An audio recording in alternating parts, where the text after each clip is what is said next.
Hey y'all, this is the Will and DeShaun show. I'm DeShaun. And I'm Will.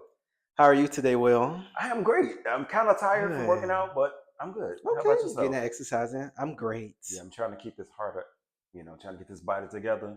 It's I'm, summertime. Baby, summertime, I'm trying to be all year fine. Okay, Like, I summer want to be healthy forever, not just for the summer. forever. Like, I want my body to be tea always, at least Oh, majority of the time for sure. a sweet tea. Not just okay. because it's the summertime. You know how we do more motivating ourselves to get our bodies together because the summer's coming. Right. But I want to be looking good all year. Absolutely. Just in case you want to go to Miami in the winter. Absolutely. You know? And I want to be able to take my shirt off comfortably Absolutely. and not feel away. Because sometimes you even like wearing like a tank top, aka wife beater, and you be like, I don't think I'll ever, no matter how fine I get, finer, I don't think I'll ever be take off my shirt and walk around outside. Why? I'm just not. Friend, you got to get some confidence. I'm just not. Yeah, you're lacking confidence. Friend, you got to get you some confidence. I don't want get you about 5 pounds of muscle on that body. I'm telling you. Where? I'm telling you. That's just not who I am. It might not be who you are, but I think that's something you need to challenge yourself to do. For what? To boost your confidence. Oh, that sounds like somebody else told me I need to do something like that. Yeah, you need to boost your confidence. But I don't want to. I don't have a desire to. It's not about the desire. You bring the people to you. I don't understand that either. It's the alluringness. But anyway. So the Rock and Roll Hall of Fame? Yes. I'm about to say the Rock and Roll Hall of Fame. I thought you were about to say the Rocky Road, like ice cream. So they got Outkast and Salt and Peppa up in there. Shout out to Outkast. So for those who didn't know, okay, Big Boy is from Savannah, Georgia. That's the same place I'm from. I think we might be from the same neighborhood too. But yeah. You don't know him.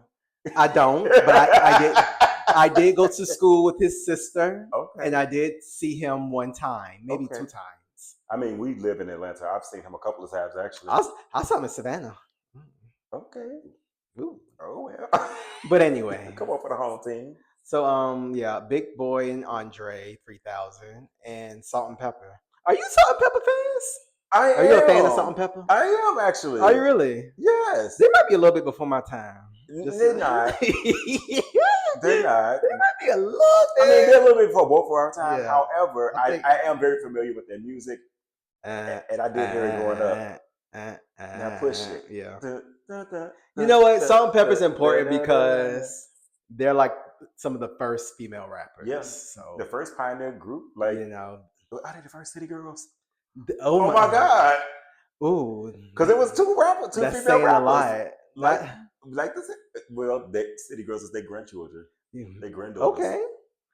We'll have to interview them and see how they feel works. About that. Yeah, how they feel about that. I don't think they probably feel good about that, but I mean, it's the truth. I mean, they were one of the first female rap duos. Yeah. Does City Girls remind you of Salt and Pepper? No, but I'm saying far as having like a female rap duo. Right. Okay. That's what I mean by that. Not in rap styles. Of course, they actually Trina's daughters. Right. They are so Trina's daughters. Yeah. But that was just saying like rap style. Not rap style, I'm sorry. But being two female rappers in a duo. Right. I remember when I first started remembering stuff, I think Push It was one of the first videos I ever seen. And I remember back then, I was like, this is old. Did you like the Waterman song? I did like Waterman with Involved. Because both of them was at like their height at the time. Yeah, I like that. I like the dancing in that too. Yeah, that was it's real prissy. And then Push It was they made raunchy music, so they might low key be the City Girls.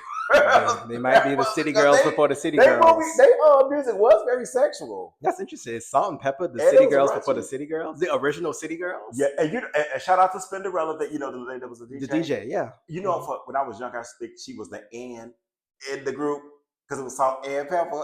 I just think she was the Ann because she didn't really rap like that. I think she made a hit, did something. She might have had a verse here or there. She had a verse on What a Man. Yeah, that's what it was. That's where I remember it from. But yeah, I just think she was the N because I didn't know her. I was young. I was a kid. I didn't know her name was Spinderella at the time. Right. Oh my God. Well, they've been out for like 40 years now. It got to be like, because they came out in like the 80s, right? Yeah, the late 80s. Yeah. Wow. I remember Salt's little verse on Stomp. Oh yeah, when she had her reemergence. Yeah. Kurt Franklin Stomp. Yeah, so she gave her life to the Lord. Yeah, praise God. Hey, nothing wrong with that. We all can have a little, reinvention, a little gospel reinvention. What are they doing now? Do you know? I know they had a reality show at one point. They've had a couple of reality shows. Yeah. Of course, they tour like often. Like they keep, like I know Peppa and Trench's daughter was on. Trench daughter was on. Oh, they have a child together. Yes, they have a child together. You know, they were dating for a long time, for a while. But yeah, they have a daughter together. She was on Growing Up Hip Hop. Oh yeah, that daughter must be grown now. Yeah, oh, absolutely, she's grown. I think they're great. But might be. I mean, don't be surprised. She have a kid, but yeah. Hey, it's people my age that are grandparents. Okay, literally. I mean, literally, I could be a grandparent. Yeah, there are people who I graduated with. If I had a kid, and my kid had a kid, I would definitely be a grandparent. Because my kid probably would literally be in their 20s now. Right, because I remember like 9th grade, people was having kids. Yeah, a lot of people start early, and then their kids start early too. So that is true. That is true. How do you feel about that? Do you think they're deserving of it? Deserving of what? Being inducted into the Rock and Roll Hall of Fame. Absolutely. Salt and Peppa did their thing. Absolutely. Like I'd be happy when Let's all talk the about black sex, artists. Baby. Oh yeah, they did have that. I do be happy when all the black artists get inducted to the Hall of Fame, like them, and of course, Outkast. Nobody else is like Outkast. Yeah. Like they literally put Atlanta rap on the map. Absolutely. I think both of them were very important for hip hop and music in general. I think Salt and Peppa being like some of the earliest rappers and being female and having their strong woman empowerment. Let's talk about sex. That was really big. That was a huge song back in the 90s. And Outkast just being so creative and so different and so unique and so talented. Still to this day, people talk about Andre 3000 being one of the best lyricists of all time. Like he's always in that conversation. See, I love 3 Stacks? Because 3 Stacks is different, right? There is nobody like him. He is his own mold, right? But people don't give Big Boy his shine too. Big Boy be rapping too. Okay. Both that CD, they both did their thing. Oh yeah, Love Below and Speak with Bob. Yes, both sides were good. We played their songs in band. I'm sure y'all did. Mm-hmm. Great group. That was a great time. Like so fresh and so clean. Icons and legends. Absolutely. Like, that's crazy to think about. That's crazy to think about, but of course because we grew up with their music. Right. And we like Bombs Over Baghdad and Sorry Miss Jackson, like all these songs they had. Right. And they definitely just opened the door for Atlanta. And it was so they were different. Yeah. They were truly the AT aliens for real. Yeah, they definitely broke down the door. Like Me and You. They premiered on a Christmas album. Yeah, which one was that? It was the LaFace Christmas album. But what song was that? I don't even think Southern Playlist. Was it that one? I think it was that. Or was it All the Players Came from It was that one. It was something player kind of pep-ish thing. It was Players Ball. Is that what it was? Yeah, all the players came from far away. That's one of my favorite Outkast songs. That's their first song. Yeah. Hallelujah. I love that song. Yeah, that's a good one.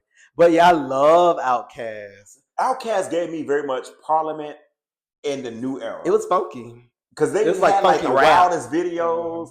Like it was just style. The style. Oh my gosh. And then the contrast between them two. Like Andre wore stuff that nobody ever thought about putting on. They both were just so funky and just country, but and southern, just so southern, so Georgia, just so fresh. Very that. And so clean. Yeah. Very that. Yeah, so I love Outkast. I never noticed how much I like. It's so Outkast. funny when we look at them now, especially we look at Andre 3000 in particular, and how normal he looks. And I know that was all. I don't know that was all like costumes and stuff like that for videos and all that stuff. Right. That's not how he dressed on a regular. Right. But now to see him. Now he play flutes. He's playing the flute and look at all regular, like he just left out of Whole Foods. It's crazy. I mean. He looks very much farmer's market. Their everyday wear gonna be everyday stuff. I know, but it's so funny because we're so used to him wearing all these exaggerated stage wear that when you see him like a jeans and t-shirt, like. People don't talk enough about how Andre 3000 is a style icon, okay? Absolutely. Style icon. All of his outfits need to be in a museum somewhere. Literally. What? I would love to own a piece. Yeah, absolutely. I would just love like a jacket or something that he had. Also, I would love to see more artists paying homage by wearing their pieces. I know a lot of times the girls are like, go and get a legendary actress gown or something. They'll like wear it to an award show. Or a recreation of it. Yeah. I think more people should do that. with Andre 3000 stuff. They're both are just so dope. Who do you think can honor them now? They got some people out here who can honor them. All the rappers, in a way. I think they can actually pull it off and do a good job. I think T.I. always talks about them because he likes them and he's like influenced by them. I think you can pull anybody from Atlanta. I think you can pull Kendrick. Kendrick music to me kind of sort of lightly reminds me of a little bit of Outkast. Just it has a funkiness just to it. Of the West Coast flair. Yeah, just with a West Coast flair. I think you can get a lot of people. Like there's so many people in my head. I always thought like the Migos would do like a good tribute. The Migos, yeah, you can get them. Yeah, you can get a lot of people. The Migos. We'll say anybody from Atlanta. Yeah, anybody from Atlanta. Because, they always have like, now we notice that a lot of women are doing these male tributes. I'm like, where are the male stars that contribute the men? Right. I can see Outkast getting a BET Lifetime Achievement Award. I mean, they deserve it. Yeah, they definitely deserve it. I can see them getting one of those. Who would tribute them from this era, though? That's what I'm saying. That's what I can't think of. Exactly. That's what I said. Only people I think when I was like the Migos. The Migos can like rap like them, but I feel like they can give that essence of them. I don't keep up with the kids of this era though. Me either. Like, who are the rappers nowadays? Y'all, I'm lost. I'm showing my age. All it is now is what the hell? Yeah. And what the hell? I hear that all the time. Yes. The hell and the hellies. What the hell? And all the girls. Yeah, it's really all the girls. It's very female dominated right now. Where all the male rappers at? They somewhere. Yeah, okay. But anyway, BET, y'all go ahead and get that together. Y'all do Outkast Lifetime Achievement Award. I think they're gonna do it next year because BET Awards is coming up soon, and I think they honor like Quincy Jones. Oh, they're doing Quincy. Okay, Quincy's. Yeah. I mean, you can't go wrong with Quincy. That's father. Yeah. Okay. Okay. Grandfather. That's grandfather. Okay. That is the godfather. So that makes sense. I'm okay with that. So next year. Yeah. Mm-hmm. So it's Cowboy Carter time. It's Cowboy Carter. Are you going? You know what? No, at first, but now I'm like, maybe I might need the tip. Beyonce. Maybe I need the tip on through. She knew what she was doing. She would say, "Oh, y'all want to buy these tickets?" Sidebar: those tickets are like almost sold out, but people keep saying that they're not sold out. I did watch a couple of clips, and while the people was getting there, it was a lot of empty seats. Okay. Now I'm not saying it stayed empty, but at the time people were getting there, a lot of seats were empty. But most concerts, when it starts, isn't as full as when. So that's why I said I was like, I don't know if they was letting people slide. Well, you out here spreading vicious lies and rumors. Now. I didn't say that. I just said what I saw. Were you there? Show. No, I didn't. But I did say it was full once the performance started to happen. Well, either way, the show must go on, okay? And Are you going to go? I don't know. If someone wants to go and if prices are reasonable, I would consider. That's what I said. If I can catch like a good price, I would definitely go and put my cowboy clothes on and go have a good time. I'm not putting on any cowboy clothes. Oh, absolutely. You got to be that thing. You better put on some Levi's or something. She's going to get this thing right here. No. You better put on Levi's and a t-shirt or something. She'll be fine. See, she said, "Come as you are." Okay. Always young Negroes. Right. They'll never want to keep in solidarity. I can come in this so I can stay home. Those are the options. But what I think is going to happen is, as the tour gets popular and the clips start being shown, people are going to start buying tickets. Even more tickets. To be honest, that's what made me like, you know what? Because at first I was like, how's she going to tour with this Cowboy Carter album? And then when she did the little, not the Super Bowl, but that football thing, I was like, okay, I see it. But then also seeing like the clips now from it, I was like, okay. I mean, it's still Beyonce, because you forget, I don't know why my silly self just thought she was going to be doing the songs from this album only. I don't know why I ever thought that in life. I wouldn't think that. I don't know, because I was mainly focused on the album at the time. Okay. And I was like, how she want to do with these songs? But to see like the clips now, it's like, of course, her catalog is huge at this point. So of course she incorporates all of it. But I'm be honest now, I done seen some clips. And she doing some of them same performances that was on Renaissance. I mean, it's not gonna be a totally new show. The routine is a routine, okay? Yeah, but let me tell you something. I mean, Renaissance was like new. We're not gonna keep switching it up. You're gonna learn the routine and go.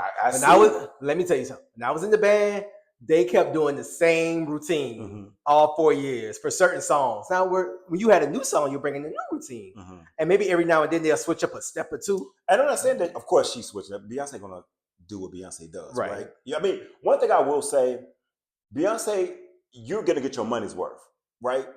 And that's one thing I would say. Like, even if you're on the floor or all the way in the rafters, you're gonna have a good time. Yeah. Right. I do want to experience a concert where I am a lot closer. I mean, other concerts I've been to, of course, I've been in the rafters and looking at them on the screen. And sometimes the screen, don't get me wrong, it kind of takes away from me because I be like, I could just watch it at home. Right. I get it. If I'm going to look at the screen, the element of everything. I know, right? Of course, the energy is high. You all up in that. However, the experience. True. But looking at the screen, I'm like, I could just watch it from home. And you got to go with fun people too. True. I mean, to be honest, whatever concert you go to, it depends on those artists and who like those artists. Everybody be lit. Right. Let me tell you, I went to Janet Jackson concert by myself. Oh, I wish I'd have known. That was one of the funnest concerts I ever went to in my life. I don't know, the section I was in was lit. I mean, we was dancing all in the aisle. Oh yeah. People was like talking to each other. Everybody was dancing, and it was just fun. Oh my God, I saw it. And Missy, no, it was not. Gosh. Oh, wait a minute, it was Missy. I'm sorry. Janet was fun too, because Janet, we did the same thing. But Missy Elliott's concert was like that. It was Missy and Ciara and Busta Rhymes. It was so much energy. First of all, it was just through the roof, and it was Timberland too. That was the funnest concert I ever went to in my life. Shout out to Missy Elliott for that. That was amazing. But you know what? Those artists have good fun music. Like you did not sit down. Have a good time. Oh, I bet. It was like the whole time. They didn't get, because I was sweating. They all had dance music. They all got like really hype music that make you feel good. That's true. All those artists have feel good music. And I think because it seemed like everybody was around my age, so that was like a millennial concert. Yeah. So we was all kind of just in nostalgia. People who we grew up with. Right. So that was a great time. But Janet was good too. But Janet puts on a hell of a good show. Like I've seen like a lot of her clips as well, even like from this Vegas residency, because I was supposed to go actually next month, but things didn't work out. But because I was like, I want to see. That's one thing I said myself. I wanted to go to more concerts because again, these people may not be here long. You need to go to especially like the legacy artists like Janet and Mariah, Mary J. Blige. Even Missy, all these people, like a lot of these people are not going, they might not tour always. So even like the old, like not to say the old school, but what like the pioneers, the legend girls like Patty and them, they having a concert coming up. Like I was like, you know what? I think I might want to go to that because them ladies might not be here long. And ain't no telling what might happen in today's climate. The political climate is a little tough right now. I mean, we already struggling financially. Ain't no telling. They might, to be honest, shut the world down or something. You got to find some small joy. Enjoy your life now, because ain't no telling what tomorrow will bring. Literally day to day. But anyway, also I want to give a special shout out. Have you heard Dustin Conrad's album? Who is that? So it's this artist named Dustin Conrad, and I like his music. I think it's really good, and I just wanted to give him a shout out. Genre it's like an R&B pop feel. Okay. And is it like Usher-ish? Justin Timberlake-ish. It gives me Bryson Tiller, but fast. No, y'all don't like Bryson Tiller? I'm not a big fan of Bryson Tiller. Okay, well, I like the album. But okay, I will give him a listen. Yeah, give him a listen. Coco Jones' album is good. How you like it? It's good. I heard it's giving good R&B music. Like we talk about something, ain't nobody getting no R&B. Coco Jones is doing it. She has a great voice. She does. She really, well, at the end of the day, people ain't gonna like everything, right? Because when people say like, I don't like her voice, I be like, I think she has a great it makes me voice. Squint, like, yeah, but again, especially for her, everything is for everybody. Yeah, so and by the time she gets 30-something, I think that's what it is. Her voice is sounds more mature than how she looks. Yeah, I can see that. She's pretty, but she's gorgeous. Yeah, she has a great voice. She's gonna have a long career. That's a good quality artist right there. Look, fingers crossed. Right. And she can act too. I like her Fresh Prince. Oh yeah, in Bel Air. Come on, New Hillary. I know, right? Shout out to them. I think they were in their last season. Yeah. But other than that, we had a nice little music update show. Anything else you got to say, Will? Live your life. Yeah. Like every day is the end. Every day, okay? Get the best out of life. Treat yourself to something new. Oh my God, that came on when I was in the gym. Get the best out of life. I was listening to that at the gym. That is so great. So funny. Before we even go, to speak of that song in particular, and I remember you pointed that out to me. And every time I hear it, it always stands out. I was like, Mary, you really ain't lying because you go through so much, and not to make this so preachy or whatever, but you do go through so much in Praise life God. that when that little line did touch me. It's like sometimes I be afraid to like spend money on myself because like I'm like, oh, I gotta pay these bills, whatever. I gotta be like, I be so worried about my responsibilities that I don't do anything for me. And that lyric comes from Just Fine. What she said, feels so good when you're doing all the things that you want to do. Get the best out of life, treat yourself to something new. So yeah. Y'all take that and sit with it, okay? That's the mantra. Yes, today. praise God. We can preach and preach here. Next week we're gonna have on robes.